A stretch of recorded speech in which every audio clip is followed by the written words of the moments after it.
Good morning students. I will teach this chapter 9 the journey of food. कल मैंने आपको इस फूड की जर्नी के बारे में पढ़ाया था। तो इसमें क्या था, फूड वी ईट, कौन कौन से हम लोग फूड खाते हैं और वो किस कैटेगरी में आते हैं। तो फ्रूट्स की कैटेगरीज भी थी, जैसे सीरियल्स, पल्सेस, वेजिटेबल, स्पाइसेस। इसमें कुछ इंग्रेडिएंट्स लिखे हुए थे, उसको आपको वो क्लासिफाई करना था ना, सीरियल में लगाना था। और कुछ जैसे फूड्स होते हैं जो सीरियल्स, ग्रेन्स वगैरह। सीरियल और ग्रेन्स एक ही चीज़ होती है, जिसमें कौन से विटामिन्स पाए जाते हैं, कौन से विटामिन्स पल्सेस में पाए जाते हैं और ये क्यों हमें चाहिए होते हैं। ये भी मैंने आपको पढ़ाया कि ये हमें इसलिए चाहिए होते हैं जिसकी वजह से हम लोग, हमारा जो बॉडी होता है वो हमको प्रोटेक्ट करते हैं। ये सब इसमें विटामिन्स वगैरह मिलते हैं और हमें फिर डिजीज़ नहीं होती हैं। फिर है कुछ स्पाइसेस के बारे में, मसालों के बारे में। तो मसाले कौन कौन से हम लोग अपने घर में यूज़ करते हैं और हम लोग खाने को, फूड को कुक करने में कौन सा ऑयल यूज़ करते हैं। तो इसमें ऑयल कई प्रकार के थे, एक मस्टर्ड ऑयल, एक सनफ्लावर ऑयल। ये कैसे बनाया जाता है, तो इसकी सीड्स होती हैं, उन्हें जो है क्या करते हैं, to obtain a substance from something using a chemical process के थ्रू, मतलब उनको एक्सट्रैक्ट कर दिया जाता है उनको, और उसके बाद केमिकल प्रोसेस के थ्रू उनको जो है सीड्स को पीस करके उसमें से निकाला जाता है। तो ऑयल निकलता है, उसको ही हम लोग अपने फूड में, अपने कुकिंग में यूज़ करते हैं। People in different parts of India use different types of oils to cook their food.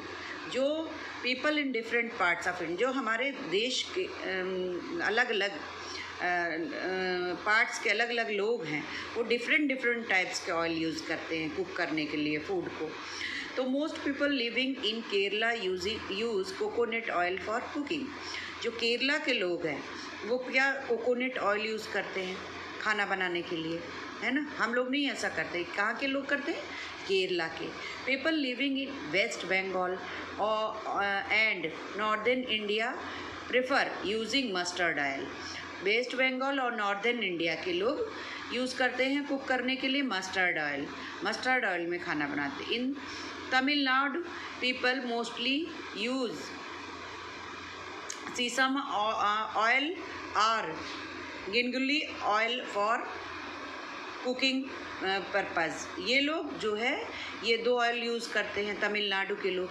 तो ये अलग अलग जो डिफरेंट पार्ट्स हैं हमारे इंडिया के, वहाँ डिफरेंट पीपल रहते, तो वो खाने की चीज़ें भी हम लोग के यहाँ बहुत टाइप की हैं, अलग अलग टाइप के हैं। तो उनको बनाने का तरीका भी अलग होता है, तो वो खाते भी अलग हैं और बनाने का तरीका अलग होता है। तो डिफरेंट ऑयल में खाते हैं तो वो टेस्ट भी डिफरेंट होता है। तो हमारे इंडिया में बहुत ज़्यादा वैरायटी है खाने की और बनाने की।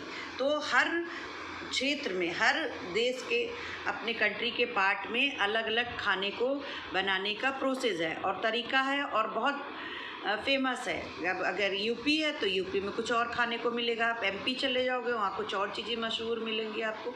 आप गुजरात चले जाओ, महाराष्ट्र चले जाओ, आप तमिलनाडु चले जाओ, मतलब साउथ इंडिया चले जाओ, तो जहाँ जहाँ भी आप जाओगे आपको खाने की वैरायटी सेम नहीं मिलेगी, अलग अलग वैरायटी मिलेंगी।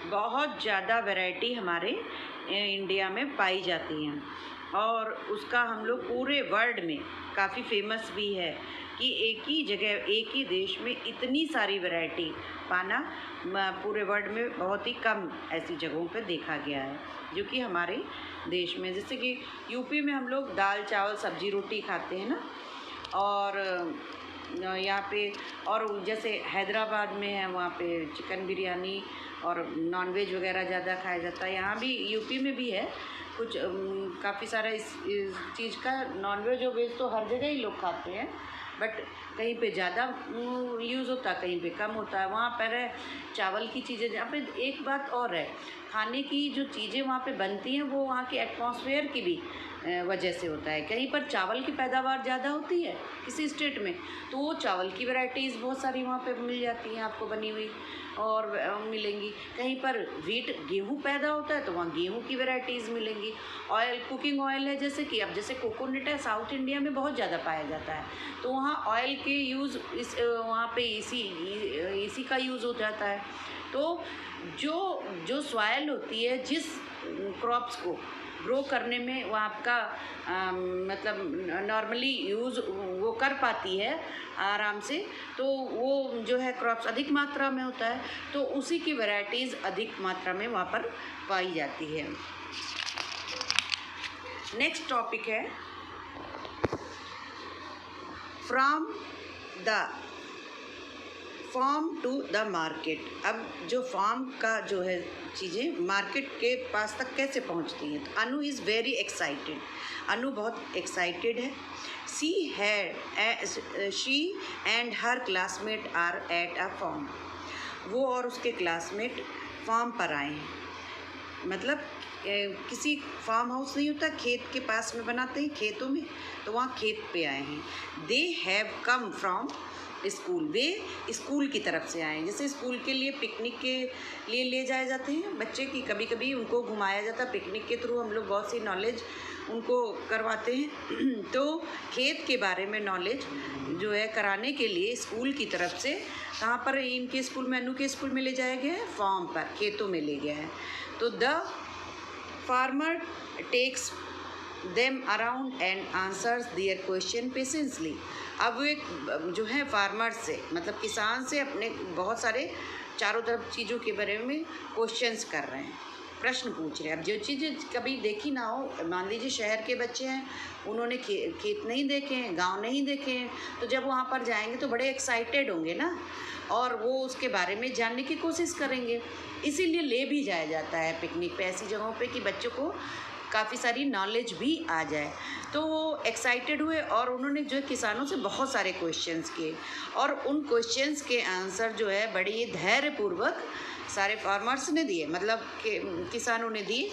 He tells them that he grows 2 crops. उन्हें बताया कि हम लोग 2 प्रकार के क्रॉप्स उगाते हैं, अनाज उगाते हैं। एक है राइस एंड ग्राउंड नट्स, मतलब चावल और मूंगफली।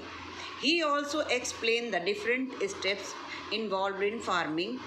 वो साथ ही जो है इनकी स्टेप्स डिफरेंट जो खेती की स्टेप्स हैं उनके बारे में भी बताया किसानों ने। At the end of the visit he gives them a bag of ground nuts to eat on their way back to school. जब वो विज़िट करके पिकनिक से वापस लौटने लगे तो जो फार्मर्स थे उन्होंने बैग में उनको ग्राउंड नट्स दिए, जो कि वो लौटते समय वो लोग खा रहे थे। और बैक इन स्कूल, जब स्कूल वो लोग लौट रहे थे, the children discuss the different steps of farming.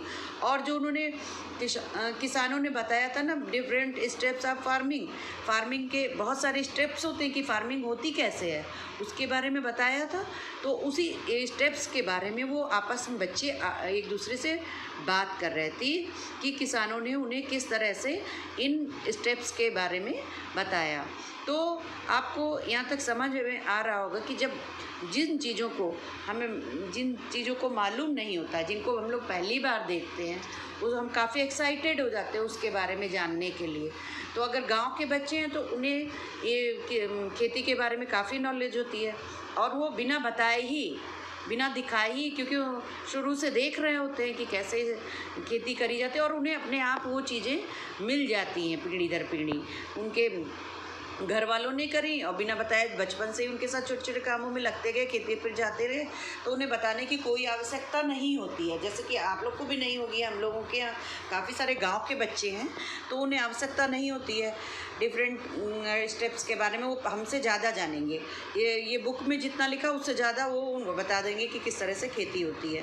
परंतु जब जो सिटीज़ के बच्चे होते हैं उन्हें इस बारे में नहीं पता होता है कि खेत में कैसे करी जाती है स्टेप्स कौन कौन से होते हैं, तो उन्हें ये भी नहीं पता होता। वो अगर एक जगह की बता दी गई बात तो वो समझेंगे कि बस चलो राइस और ग्राउंडनट्स के बारे में ये स्टेप है, और दूसरे जो अनाज है उनके बारे में क्या स्टेप होगी ये उन्हें नहीं पता होगा, तो वो सोचेंगे ये यही स्टेप उनके साथ भी होगी।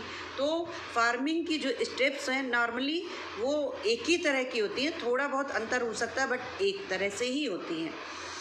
तो इससे आपको पता चल गया कि हम लोग जो है फार्मिंग के बारे में थोड़ा बहुत जान पाएंगे। तो अब आगे जो है काफ़ी सारी स्टेप्स के बारे में लिखी है जो खेती में कराते समय होती है। फर्स्ट स्टेप कौन सी, सेकेंड स्टेप कौन सी, थर्ड स्टेप्स कौन सी, लास्ट में जब मार्केट में आपका अनाज पहुंचता है तो किन किन स्टेप्स के थ्रू पहुंचता है।